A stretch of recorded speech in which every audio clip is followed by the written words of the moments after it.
Hello everyone and welcome to Sinful Gaming. I hope you're all doing well, I hope you're all staying safe, and most of all, I hope you're all fighting that war against the Grey.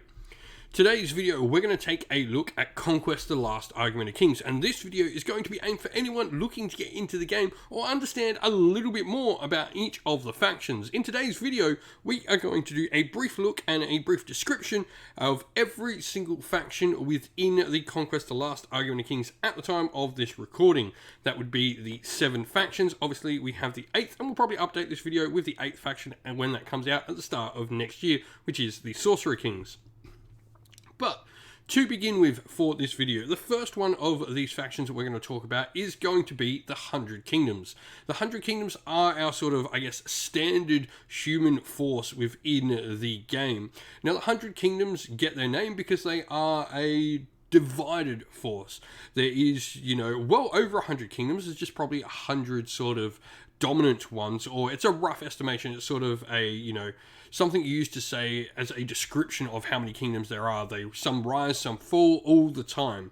Now, how this sort of works is that each of these kingdoms has their own sort of noble families and noble lords and kings and aristocracy that rule over their particular kingdom, and they are in charge of, taxation and all that. And what's risen from this particular thing and the 100 Kingdoms is a new sort of order within the world and their sort of little states that they hire mercenaries, and the richest of these states can grow the best because they can hire more mercenaries.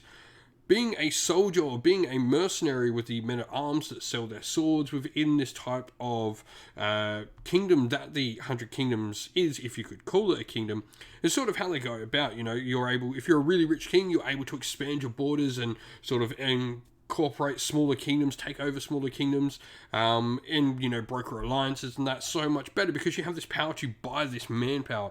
And so it is a really money-driven sort of empire where the wealthy effectively get to rule. Very few of the heroes, or I guess the leaders of this, will innately be the best fighters. It's just those who have the wealth that generally will have the power, though that isn't to say that sometimes really powerful or really skilled generals can rise above maybe their monetary restrictions placed upon them. Now, there are some other parts of the 100 Kingdoms that are really interesting as well. They have, this faith where many of these different orders that rock up within the 100 Kingdoms are all sort of trying to vie for power as well. So they sort of attach themselves to many of these different 100 Kingdoms, many of these different sort of provinces within the Empire, to try and influence their faith on larger swathes of the population. And this, once again, will bring even more war. So money is pushing war because money means you can grab more land, but also the faith are trying to outdo each other, so attaching themselves to these larger provinces as well to push their particular faith. Now, there are some other cool things in here as well for the 100 Kingdoms. They do have a variety of really unique looking units and stuff like that for the army. So if you're looking for a force that has, a wide berth of different looking units, the 100 Kingdoms certainly has that look to it. Now, there is one big thing missing from the 100 Kingdoms, and that is monsters, and Parabellum have made it quite clear that they don't think monsters fit within this faction, or at least at this particular time. The 100 Kingdoms on the tabletop really are probably the closest thing you're going to get to a mixed arms force, though they definitely have the options to play as a cavalry heavy force as well, with the options for some of your characters to unlock entire cavalry retinues for them, so they can play, entire cavalry forces, which is really cool. But definitely the 100 Kingdoms, they've got access to shooting, they've got access to heavy hitting power, they've got access to good defensive units. They will be a force that can play in many different phases of the game. They have priests that can get you magic, they have, really good commanders, and even have some decent fighting commanders as well. What probably really sort of separates this and allows you to even customize this force better is the fact they have a large variety of officers. They actually get some for free at the beginning of games, as per their army rules, but the variety of these different officers and the variety of things they can really do to many of your units can change up how your army plays just by adding an officer or two to your force. Next, let's talk about the Spies. The Spies are an alien race that came to the planet of Aya, the planet on which the world of Conquest is set. Now, they originally were a race of aliens that were exploring the stars, exploring different worlds and universes and everything like that. Now, the ones that went to Aea were a bunch of scientists, a bunch of sort of historians, people sort of looking to make their own home world better. Now, what happened to the Spies that came to Aea is something happened on their homeworld, and we don't really know what exactly happened to them. But what happened from there was a bunch of them fled to Aea, and in doing so, eventually one of them decided to close the portal behind to stop whatever had come, and decided to attack them on their homeworld to stop it coming to Aea and save the Spies there. Now, these Spies are an interesting race because they are a race of aliens that has very much a nobility setting as well, where, the highest sort of nobility will be in charge, and sort of the dregs fill out the rest of their race. Now, with this, one of the people who came through for the Spies through the portal, the last one, he was a high-ranking spy on the homeworld, but not really all that high, sort of like a lesser noble. And effectively, he stopped it before all the high nobles could come forward, knowing that how the Spies sort of make their sort of status quo exist is by, the most highborn of them will rule. And so he knew, I'm the highest born here, so I'm not going to close the gate. So he says he was saving the Spies, but was he? Or was he maybe a little bit as well, looking out for himself? Now, the Spies, when they've come to Aea, they have used something called biomancy, which is the ability to fleshcraft, to use, the flesh and use the body and the foundations of the body itself as a science like magic. And what they've done with that over the course of the years is they've both, genetically altered races that we'll talk about as we go through this video, as well as genetically create races that we'll talk about in this video from the ground up. Now, the current version of the Spies, because there are so few of them, on the tabletop, there actually are no Spire actual creatures on the tabletop. They are sort of like, your ancient intellectual beings, sort of like your elf of the universe. But there are no actual elves within the army that you will play with on the tabletop. The Spies themselves, their army is consisted of pretty much an army of flesh golems, things they have created to fight for them. And this comprises of all manner of weird monstrosities, including these force-grown drones, which are the majority of your force, which are just, these chem-enhanced warriors that will effectively last a battle, and sometimes even not then, and slowly, they'll just decay and be, non-existent.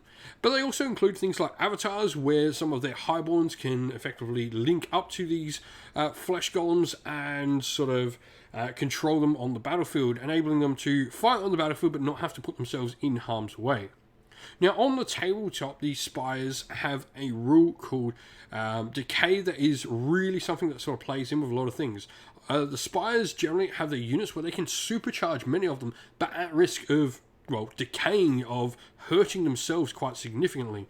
So with the Spies, it's all about this timing of when do I sort of push these powers through and take the hits. And on top of that, they also do have some cool mechanics as well that allow you to do some healing within the Force, though at a relatively smaller scale as compared to some other armies we'll talk about in the video. They're able to sort of, flesh mend and put the golems back together and then push forward as well, and, use these abilities throughout the game to sort of make themselves better than what they are, because they're not really, like a proper standing army unless you're looking at something like the Avatara, which are the noble sort of I guess, looking at the movie Avatar, sort of how that sort of works, it's someone linking up to this weird creature, but, much more grotesque. Next is the Dwegon. Now, the Dwegon are not dwarves. This is something that they will adamantly say. So, to talk about the Dwegon, we first need to talk about the dragons. Now, when the Spies first came to Aea, they made deals with the dragons, who are this ancient race. And the dragons are, this incredibly powerful race that over time they realized the young weren't quite as powerful as the older dragons. And so they were slowly diminishing as they bred and as the lineage went down the lines. Now, at this time, they decided, well, we need to hibernate for longer and longer, and we need something to sort of upkeep our realms where we do. And at this time, they sort of traded some secrets with the Spies, and in return for some of the secrets, they got the power of biomancy themselves, and they created the race of the dwarves. Now, the dwarves were interesting in that they had innate memory. And when I say memory, this is they know things. It's not that they easily pick them up or that. They know there is a Dwegon that is born and he is of a lineage that, you know, is blacksmith. That child Dwegon knows blacksmithing. He can do it. And so over the course of time, these dwarves eventually sort of looked after the dragons, but eventually they realized, as many of them sort of, the dragons aren't all that nice to us. The dragons were not, you know, sort of the beneficent overlords. They were quite, you know, cruel and ruling and dominant over the dwarves, and eventually they revolted and slayed many of the sleeping dragons. And it's these dwarves that turned on the dragons that now call themselves the Dwegon. Now on the table, Dwegon are a highly defensive force and probably the most overall shooty force within the game. They have a wide variety of different ranged units. They have some really tough units, including many different variations of automata, including both fire, steel and stone, and a bunch of different golems within their force. They also do have some large sort of dragon-like creatures as well. The Hellbringer Drake, which is effectively a lineage descendant of the dragons, and they've sort of enslaved them. Now, many dragons are enslaved to the Dwegon. Many of the sort of lesser dragons that they didn't kill are enslaved to the will of the Dwegon, as they've sort of repeated this sort of feeling towards the dragons, and, you know, made the dragons have a taste of their own medicine, really. What's really fun about the Dwegon, though, is this sort of gunline style force you can play with them, but also with some incredibly powerful units. You're not going to have many units of Dwegon on the table. They're probably one of the more elite forces within the game, but they are going to be more than a match for many of the other units on the tabletop from the other factions. They have, you know, some incredibly powerful things they can do. Now, looking at some other interesting parts of the Dwegon, like I was talking about before with the automata, they have stone, they have fire, they have magma, they have steel, and all of this sort of stuff. There's definitely ways that you can have this force sort of look at one of those particular types and sort of bend in with some of the officers you do have access to. Next is the Nords. Now, the Nords definitely on first appearance will look much like the Vikings from any generic fantasy or, you know, real life setting. Now, the Nords are interesting in that they were, you know, just tribesmen that lived in the cold waste, for a very warlike society with a strong, and the wise definitely rose towards the top of society on two different paths of either shamans or warriors. And that was sort of how they ruled. They were very Norscan, very Viking style in their, you know, culture originally. But over time, when the Spies came to the world, the Spies definitely looked to use something to defend themselves, and they looked at these humans that they saw as lesser beings than themselves and went, we could potentially manipulate them with our biomancy, with our flesh crafting, to make them better. And how they did this is they pretty much subverted their race into the Nords mythology. They came down and they effectively had this giant spire that they called Yggdrasil, effectively the giant white tree. And from there, they sort of said, well, we're the gods, and we're going to await the Ragnarok, and we're going to take your greatest fighters to come and live with us while we await the Ragnarok, which is where we need these fighters to be. And over the course of the years, you know, they took many of them, and what was actually happening is that the Spies were taking them and gene enhancing them to be effectively super soldiers, these giant mountains of muscle and power. And so eventually something came and attacked the Nords and the seat of the Spire within that. And the Spires weren't prepared. They didn't have enough of an army, and they're just like, well, we can start all this again somewhere else. And so they just abandoned the Nords. Now the Nords were up against it. They fought it, and the army eventually left the Nords alone in the end, because they're like, well, we're actually here for the Spires, not the Nords. So they left. And the Nords then eventually sort of go, well, what's happening? Our Ragnarok has come, our gods are dead, and all of this, you know, even though they actually weren't their gods. But it's really hard to tell them when they saw them, when they've seen them, when they've lived through the Ragnarok itself. It's a really hard thing to sort of tell people. This isn't real when they live there. It's history. And then to make matters worse for the Nords, the gene-enhanced super soldiers started to awaken, but they had missed the Ragnarok that they were built for, that they were gene-enhanced and made for. And over the course of this, you get more and more of them awakening from time to time. And so these super soldiers start coming and start ruling the Nord race. And it's really interesting because, this is the hardest part to try and tell the Nord that the Spies tricked you. The Spies made your whole religion. But for the Nords, the living warrior who is part of the protectorate for the Ragnarok is right there in front of him. You can't tell them it's not real because he's right there. Now, on the tabletop, the Nords are probably the most aggressive of all the forces. Outright aggressive, should be said. You have a ton of different really fighty units with a bunch of abilities for your army that will get your army being better and better as you take more wounds and more damage on your different units. You can get things like Flurry on some of your units when they're exceedingly damaged, which is just straight out rerolls to hit. Now, you do have some cool range units and definitely some utility and some fast-moving things like different beast packs and some of the different creatures that are sort of the super soldiers. And also, you have the Jotnar as well, which are the giants of the frozen north in various different forms, from mountain Jotnars, sea Jotnars, and different ones as well that can provide some really heavy hitting power. They're not necessarily the most defensive force in the world, but they really do pack a punch. This is probably, the trade-off. They've got really good offense, but probably average to low defense on a ton of their stuff.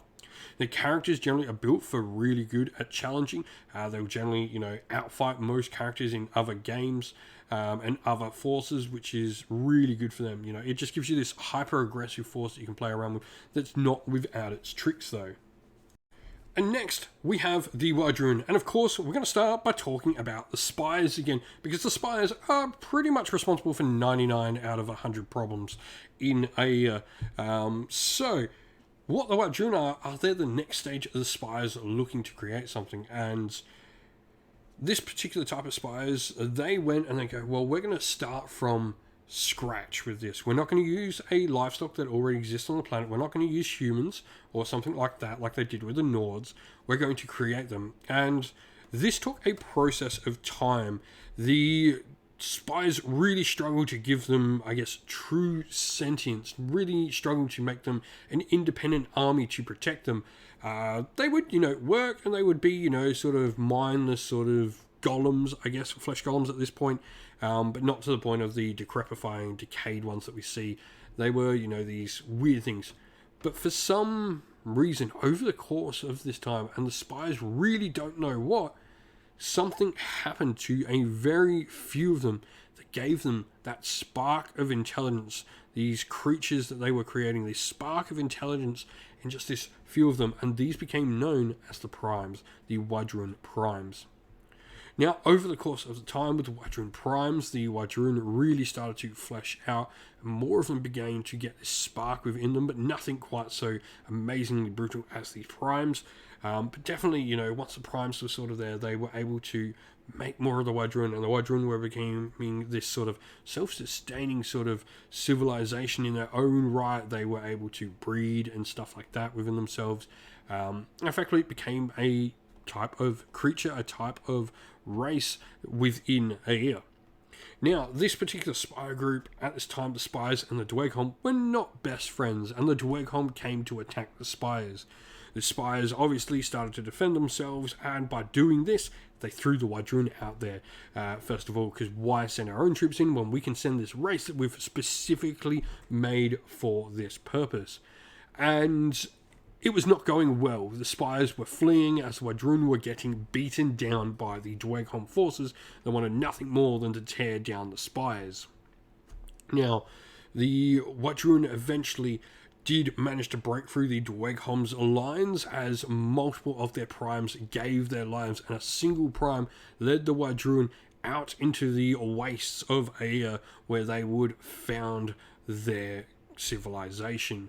They would become these nomadic sort of people, very tribalistic. They would develop their own culture over time, and they would meet the great beasts of the deserts, which effectively are dinosaurs. I mean, if there's a selling point for Wydrun for you, it is that they are orcs riding dinosaurs, and what is not cool about that? And so, on the tabletop, the Wydrun are really interesting because the Wydrun are really in tune with the different gods and the different sort of aspects of gods that exist within Ea.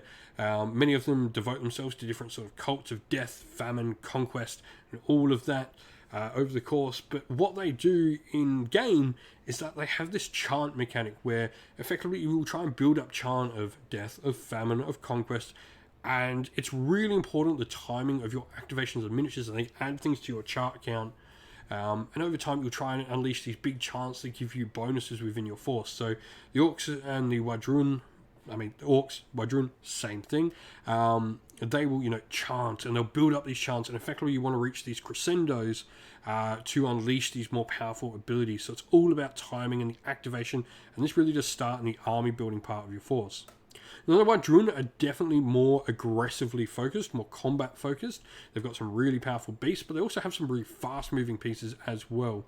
They're not necessarily that heavily armored, so like the Nords, who are a more aggressive force, they are not as heavily armored. Though they do, I think, have more technical skill than the Nords. Where the Nords are probably your straight up, let's go fight army. The Wydrun definitely not quite as out and out powerful as the Nords themselves, but definitely have more tricks and can really sort of ramp up. It's all about that timing with how you play your Wydrun on the tabletop, activating the right units in the right order to perform these different sort of chants to really help push your forward force. Next, we have the Old Dominion, and this is a really interesting faction and one of my personal favourites. Now, the Old Dominion, as the name might suggest, they are a Dominion that is old. They are one of the oldest factions in Ea.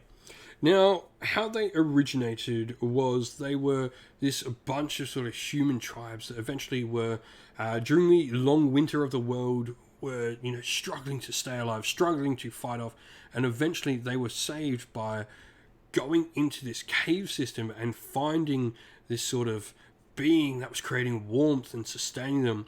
And what this being was actually a trapped sort of shard of a god from a Dwegon's abandoned fortress. And it provided heat. And eventually, as people will do, this thing saved them during this long winter from its heat, and they started to pray to it. The god then started to give them gifts, and eventually they would, learn of its name called Azalea. Now, over the course of time, as the long winter ended and stuff like that, they would start to ask their god for more, and Azalea would start to put pieces of him out there and make these sort of lesser deities of himself. There would be the god of food, the god of harvest, the god of wine, and as things went on, there'd be more and more different gods, more and more shards, and Azalea would eventually become split up. But over the course of time, the Old Dominion would, or at least this little tribe, would eventually grow into this massive empire, just because of, the fortune of having a real life god there to sort of lead them. But as all things, growing too much and trying to use too much of your power can be a detrimental thing. And what happened over the course of time is that Azalea was splitting himself up more and more and creating the god of postmen, the god of coins, the god of diapers, whatever. Obviously, these are, fake things, but it's the point of these really minuscule, significant things, and splitting himself up more and more. He eventually started to fracture. He started to go insane. And so the people of the Old Dominion started to realize this, and it was at this time they realized, we need to get rid of him. And so the people of the Old Dominion eventually killed Azalea, but they were cursed. In his last moment of power, denied, broken, and driven well past the edge of madness, Azalea reached out with the last of his power and decided to avenge himself and punish his betrayers. Death, the third incarnate soul of destruction, had been bound beyond the reach of any being, living or dead, but Azalea now stood on the threshold and could hear his call. And bending all of his last divine will right, Hazalia was able to carve his way into Death's prison as he fell. What happened within that Forsaken realm is not fully understood, but the primordial elements of the unholy amalgam was born undeath, and this in turn allowed it to animate but unalive, unaware but unsouled new sort of creatures, and eventually the dead of the old dominion started to rise, and this is where we get the undead from. And so the Old Dominion are the undead of Aea. They are legions of former soldiers and all of that now fight for these shards of broken gods and this new god of undeath that is, the broken sort of character of Hazalia and this new amalgam that he is now a part of. And effectively they push out into the realms and they start, just destroying everything. Now on the tabletop, the Old Dominion definitely fight like an undead army. They have legions of troops that can be regenerated, but they have a really cool mechanic called the Unholy Power mechanic, which what this does is over the course of the game, your army will get stronger the more things die. So you're able to sacrifice your troops, but then get power for that back. Now, there is an interesting part here in that the Old Dominion definitely get more power back by models being destroyed and stands being destroyed rather than whole units. So it's nice to be able to, see a unit reduced a bit, but then bring it back up to full strength. And that really can sort of push the power of how this army works. You don't want your units wiped out, you want them damaged so you can replenish them, and so you can push this mechanic further. Now, as well as this, you've got a large variety of different units. You have things like bone golems, which are incredibly tanky. You've got good sort of phalanxes of troops, lots of shield wielding troops as well, so you are quite defensive. So this slow moving force that is and inevitably will bring victory or death to your enemies. And so lastly, we have the city-states. Now, the city-states were a part of the Old Dominion, but they realised what was happening and sort of moved away from the god of Hazalia before any of the sort of bad stuff happened. Now, the city-states themselves, what makes them so interesting is that they have effectively realised what gods give and how gods work. They've unlocked the game of gods. So they realise by praying to something they can give it power, but they realise they don't want to give it too much power, and they realise they can control what power that god has and how that god affects their lives as well by how they pray to it. So they've sort of, effectively unlocked and sort of meta-gamed, you could say, the gods themselves. Now, the city-states are made up of a wide variety of different troops. They have also some creatures that come and fight for them, like minotaurs and different satyr-like creatures as well.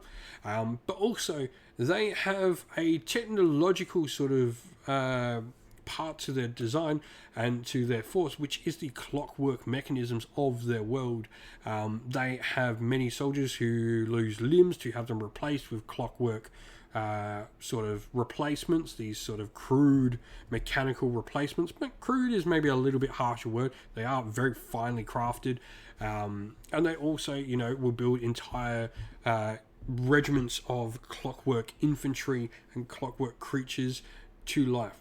Now, the city-states are all about humanity bringing in other things. They also have, the giants, or effectively these giant colossi that are creatures that help build their cities, and these giant creatures, like I've said, they have minotaurs and other things that come and fight for them as well.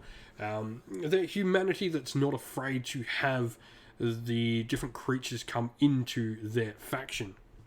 Now, on the tabletop, the city-states themselves are a very beta strike force. Now, that's not to say they have to be hit first to then punch back, but they definitely want your opponent to make the first moves. Lots of their units will have a rule called phalanx, which is where you're sort of got guaranteed but smaller charge ranges on your models. You generally don't get inspired and stuff like that on the tabletop, but you do have these other benefits. Your army really works as sort of a well-oiled machine waiting for your opponents to make a move and counteracting to that. They are very beta style army, reacting to what's happening from the army doing the action on the tabletop. Now, they do have some definite punchy pieces within their force. Once again, though, these punchy pieces, the minotaurs and stuff like that, Tharians are a great example. They're not overly defensively good, but they are good at hitting. Meanwhile, you have things like your Phalangites and your Hoplites and Clockwork Hoplites as well that are really great defensive units on the tabletop that allow you to sort of draw in your opponent, get into protracted fight, and allow you to beta strike and to counter strike with these other heavier hitting pieces like Minotaurs and like some of your cavalry and chariots and stuff like that.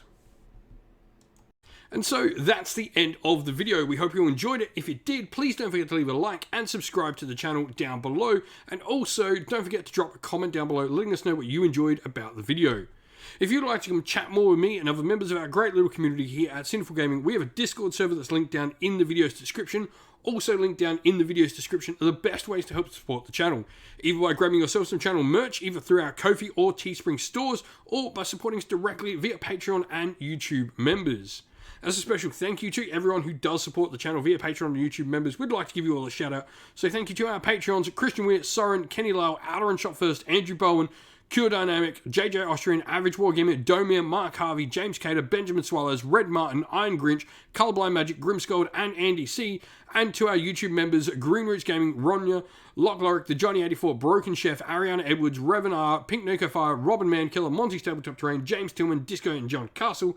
And a special thanks to Lady Witchfox R and all the amazing people who do the moderation of our Discord server and groups who make everything we do possible. Thank you all so much once again for watching, for supporting the channel. Stay safe, stay well, and most of all, keep fighting that war against the grey. Ciao for now.